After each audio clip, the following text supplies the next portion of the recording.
Eu vou conversar agora com o jornalista, mestre em ciência política pela Universidade de Colômbia, nos Estados Unidos, Bruno Bogosian. Bruno, bom dia, tudo bem com você? Que bom conversar com você de novo.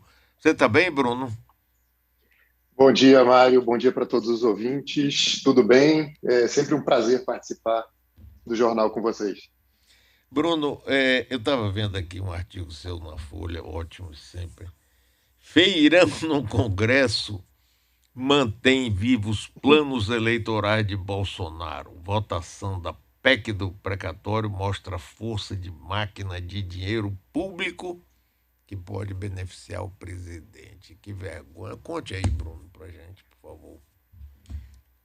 Bom, Mário, o que aconteceu na madrugada de ontem, né, de quarta para quinta-feira, foi essa votação daquela proposta de emenda à Constituição que abre um espaço no orçamento do ano que vem. Ela é chamada de PEC dos precatórios porque, principalmente, ela permite que o governo parcele o pagamento dos precatórios, que são aquelas dívidas judiciais que já passaram por todas as instâncias do judiciário, que, portanto, não tem mais recurso. Então, precatórios são dívidas que o governo tem que pagar para vários credores, né? Para gente, empresas, estados, para quem o governo federal, a União, né, está devendo dinheiro. Então, se o governo não precisa pagar tudo de uma vez no ano que vem, ele vai ter mais espaço no orçamento para gastar com outras coisas. E, além disso, os parlamentares, o governo também colocaram nessa proposta uma mudança daquele teto de gastos que é a regra que limita o crescimento das despesas de um ano para o outro.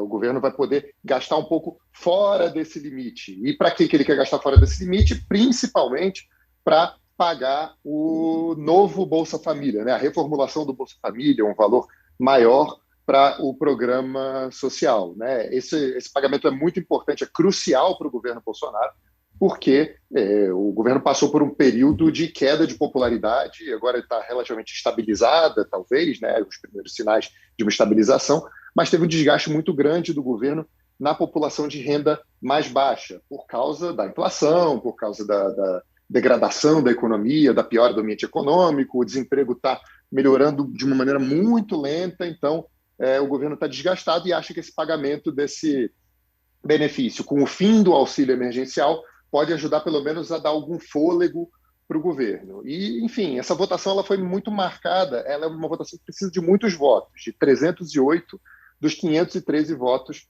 dos deputados lá na Câmara. É um placar largo para um governo que não tem uma base aliada ali muito firme. Né? O governo tem apoio de três partidos, basicamente, de uma maneira, três partidos médios para grandes, né? Que é o Progressistas, o PL e o Republicanos, mas que eles não formam 308 votos. Então, o governo precisa de outras ferramentas, digamos assim, que não são só a política mais, digamos assim, ideológica, aquela política programática. Então, por isso que a gente está chamando de feirão, porque o que aconteceu foi que esse projeto também abriu espaço no orçamento para pagar aquelas emendas parlamentares, que é aquele dinheiro que os parlamentares, deputados e senadores podem direcionar para suas bases eleitorais, para suas bases políticas, municípios, estados, etc., o que é algo perfeitamente normal. Isso sempre existiu. O que tem mudado, principalmente nos últimos anos, é o volume de dinheiro que está sendo direcionado nesses casos e a transparência dessas transferências de dinheiro, né? Porque antes, em muitos casos, a gente tinha aquelas emendas que era possível a gente saber quem tinha indicado, para que obra ela ia ser destinada, e agora essas coisas estão um pouco mais flexíveis, então a gente não consegue ter uma noção completa de como é que esse dinheiro está fluindo do cofre de Brasília para os estados e municípios. Então o que aconteceu foi essa estratégia de convencimento ali, junto com o presidente da Câmara, Arthur Lira, o governo direcionou, ou prometeu pelo menos direcionar mais dinheiro para quem votasse a favor dessa PEC. Bruno, a gente sabe que isso não é uma novidade, não é? Mas Não. tem casos que isso beira assim uma coisa escandalosa. Inventaram a tal emenda do relator, né? Emendas Uhum. secretas. Você não sabe para quem vai, quanto foi, para que se destina.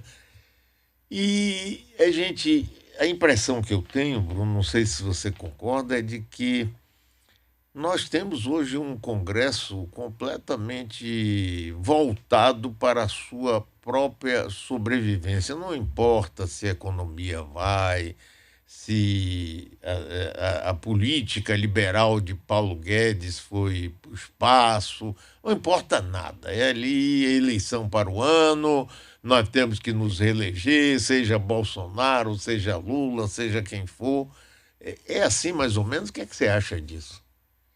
Esse é um ponto realmente importante, porque o que a gente observou na votação de ontem foi que muitos parlamentares de partidos que não apoiam oficialmente o governo, não apoiam oficialmente a reeleição do presidente Jair Bolsonaro, votaram a favor de uma proposta que facilita a vida do governo Bolsonaro e facilita, ou pelo menos mantém vivas as chances de reeleição do presidente, porque dá esse benefício aí desse novo programa social, abre espaço aí para esse novo programa social. E, obviamente, a população que está desamparada, que está sofrendo com o problema da economia, precisa sim de uma ajuda. Sim, Um claro. programa social robusto, um programa social que ajude essas pessoas a atravessar esse momento difícil, é obviamente muito importante. O que está sendo bastante criticado nessa votação em especial é o fato de que esse é um atalho no orçamento. O governo não cortou uma despesa para dar para os mais pobres. O governo simplesmente tentou aí driblar esses limites do orçamento para poder fazer esse pagamento. Então, o ponto que está sendo criticado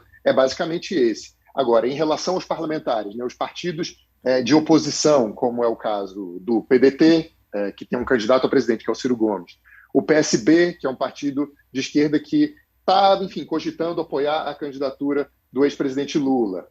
E aí você tem partidos que se dizem independentes, pelo menos, mas que costumam votar, às vezes, a favor de propostas do governo Bolsonaro. O PSD, de dado, do Gilberto Kassab, que quer lançar o Rodrigo Pacheco a presidente. O PSDB deu muitos votos a favor dessa PEC. Então, o que se analisa é que os parlamentares se deixaram seduzir, vamos dizer assim, ou se sentiram seduzidos pelas promessas de emendas que o governo está fazendo, naturalmente, porque eles acham que eles podem colher benefícios políticos nas suas bases eleitorais e facilitar a reeleição deles mesmos. Então, eles não estão pensando, talvez, no interesse político de longo prazo e coletivo, ou pelo menos partidário, e estão pensando na própria reeleição. Porque, obviamente, um deputado que consegue levar uma obra de 10 milhões, uma verba significativa para um conjunto ali de municípios, ele ganha ali um certo prestígio nesses municípios. O prefeito da cidade vai fazer campanha a favor dele no ano que vem. Então, isso ajuda a reeleição dos deputados. Eles provavelmente estão pensando em manter o mandato e ver o que acontece a partir de 2023, muito mais do que pensando nessa política nacional que pode, enfim, equilibrar ou desequilibrar o jogo a favor de um ou de outro candidato. Recentemente, eu estou conversando aqui com um jornalista, colunista da Folha, Bruno Bogosian. Bruno, recentemente a gente viu no governo Temer, quando o Procurador-Geral da República, com aquela denúncia feita com a JBS, tentou derrubar Temer, e ali também as emendas fluíram em grande quantidade. Isso é uma prática antiga, velha, terrível. Uhum.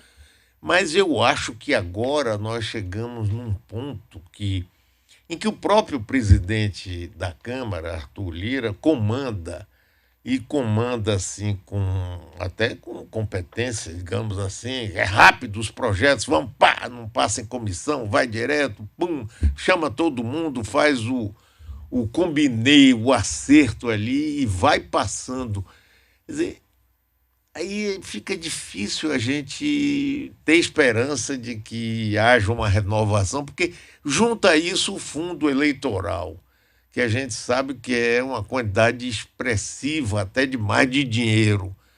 Aí a renovação de um congresso para entrar outros áreas, outras coisas, fica complicado. O que é que você acha, Bruno?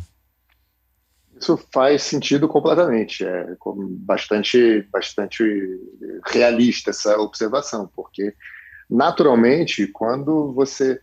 Nem todo candidato que tem acesso a muito dinheiro do fundo eleitoral ou de uma emenda durante o mandato dele, obviamente nem todos vão ser reeleitos, mas é óbvio que se desequilibra o jogo, é óbvio que você tem muito mais o que mostrar, digamos assim, com dinheiro, né? Infelizmente, as campanhas eleitorais E a própria política, né? A própria percepção que o eleitor tem do candidato, da disputa de maneira geral, ela é muito influenciada por questões de dinheiro, né? Da propaganda ou da obra que um deputado diz que levou para uma região. Isso certamente acaba acontecendo. E o que acontece muito em relação a esse comportamento do Arthur Lira, né? Esse poder que ele acumula dentro da Câmara, porque o governo delegou a ele também a distribuição dessas emendas, né, desse dinheiro de emendas. Ele coordena mais ou menos, dizer, esse deputado deve receber, esse não. Isso acontece bastante. O momento em que cada deputado deve receber também faz muita diferença. Então, ele acaba formando ali, de certa maneira, uma coalizão, uma aliança, uma bancada própria. E é muito possível, né? Isso aumenta, na verdade, a possibilidade de que, num futuro governo, quem quer que seja o presidente da República, o Arthur Lira tenha ali um conjunto de deputados disposto a fazer com que o Lira seja reeleito presidente da Câmara. Então, na verdade, não é só também a renovação que vai haver nas urnas, né? Que também já pode ser menor exatamente por causa dessa distribuição de dinheiro para quem já está no poder, mas também o grupo político que vai mandar no Congresso a partir de 2023, não vou dizer muito provavelmente, mas existe uma chance razoável de que seja o mesmo também. Então, sob essa perspectiva de as coisas vão mudar dependendo de quem for o presidente, pode ser que não, pode ser que, na verdade, o presidente mude e esse jogo, né, o funcionamento dessa máquina continue da mesma maneira. Bruno, você acha que Arthur Lira é uma versão... Antigamente, quando você lançava um livro, você dizia edição atualizada e ampliada. Ele seria uma versão atualizada e ampliada de Eduardo, o presidente da Câmara? Do Eduardo Cunha, que Sim, do presidiu a Eduardo Câmara Cunha. em 2015 e 2016. É uma comparação muito corrente aqui em Brasília, muito comum.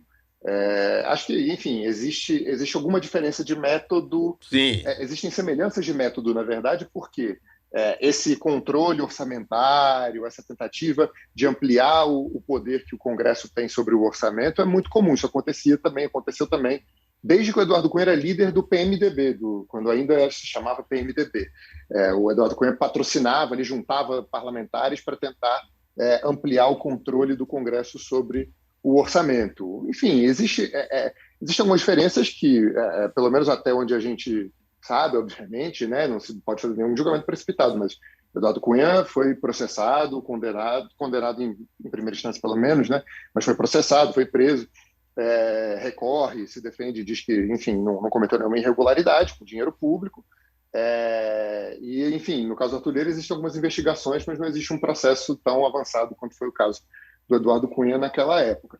E existe uma outra diferença, e isso faz uma grande diferença do ponto de vista estritamente político, né, sem falar de questões de investigação, nem de justiça, sim. que é o fato de que Eduardo Cunha operava essa máquina política no Congresso, dominava o orçamento, tinha o controle da pauta, mas ele era um opositor do governo Dilma Rousseff. Ele era oposição ao governo. Ele não era, no começo ele não era oficialmente oposição, mas depois se declarou oposição.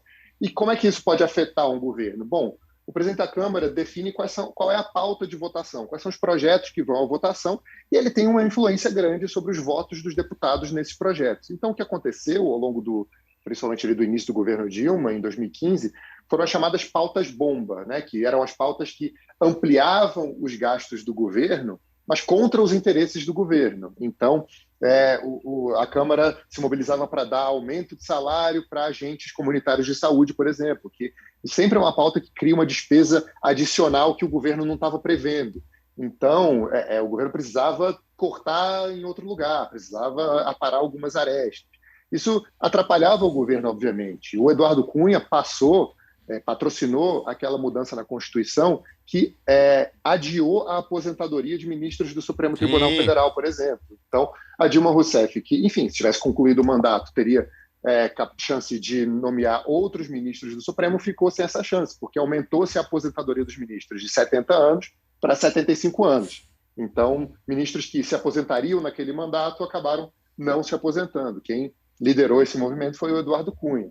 Então, é muito diferente quando você tem um presidente da Câmara que sabe operar, politicamente o plenário, sabe operar politicamente as bancadas. Se ele está a favor do governo ou se ele está contra o governo. No caso do Arthur Lira, ele é um aliado do governo, incontestavelmente. Ele controla, de certa maneira, os votos que são dados para alguns projetos, como mostrou essa votação da penúltima madrugada, no caso, e ele define qual é a pauta que vai e o que não vai para frente.